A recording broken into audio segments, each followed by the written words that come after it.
Hi everyone, and welcome to another quick tutorial. Today I'm going to show everybody how to select a pair of drumsticks.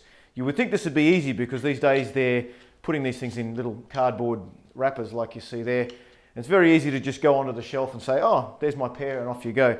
But if you've ever bought top quality drumsticks and you've had them break almost straight away, you start getting annoyed, and if you're anything like me, you start thinking, well, how can we actually make sure that when we get a pair of sticks, they are actually a pair of sticks? Now, back in the factory, when they make a lot of these things, they actually do test for them, and they do pitch match them and pair them all up and put them into these cardboard sleeves. But by the time they travel over water and they go through different environments and humidity and all sorts of things, two things can happen to them. The density of the wood can change, and probably more of a problem is they end up bending and warping.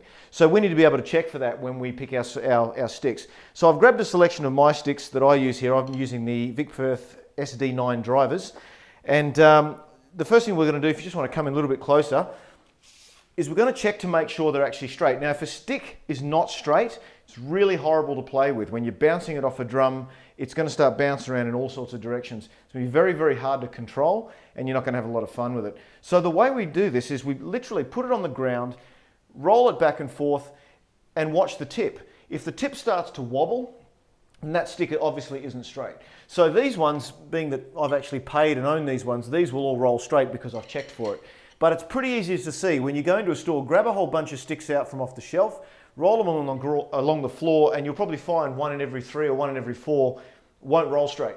So we don't want those sticks. We want to make sure that they're all rolling straight. So when you go to your store, grab your sticks, take a couple of pairs off the shelf, make sure they're all the same stick, of course, roll them along the ground and make sure that they are not wobbling so that they're straight. And this is the real trick that not many people know about, but it's actually also important. If you want sticks to last a while, you have to remember that the sticks come in different densities. Wood's a natural product. So in some sticks, you're going to find that the wood is more dense, i.e. you've got more wood to chew through, so the stick's going to last longer. And with some sticks, not so much. So we want to make sure that we grab sticks with the most wood in them, the most lifetime.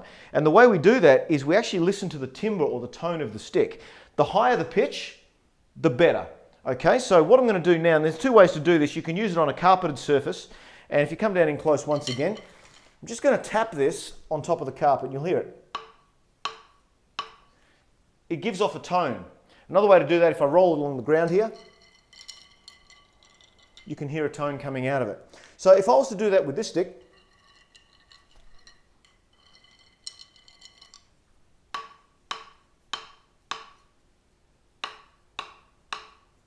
can you hear a difference in tone there? So I've got one stick that is a semitone lower.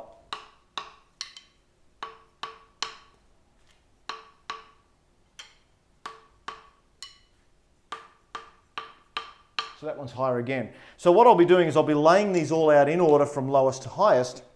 And just to give you a comparison, this is actually a different stick altogether. This is a 3A. But have a listen to the difference in density.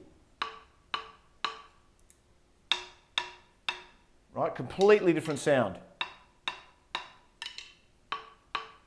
So assuming all of your sticks are the same, what you want to do is to try and put these in order from lowest to highest, grab the highest pair that you can find in your selection that actually match, and then you've got yourself a pair.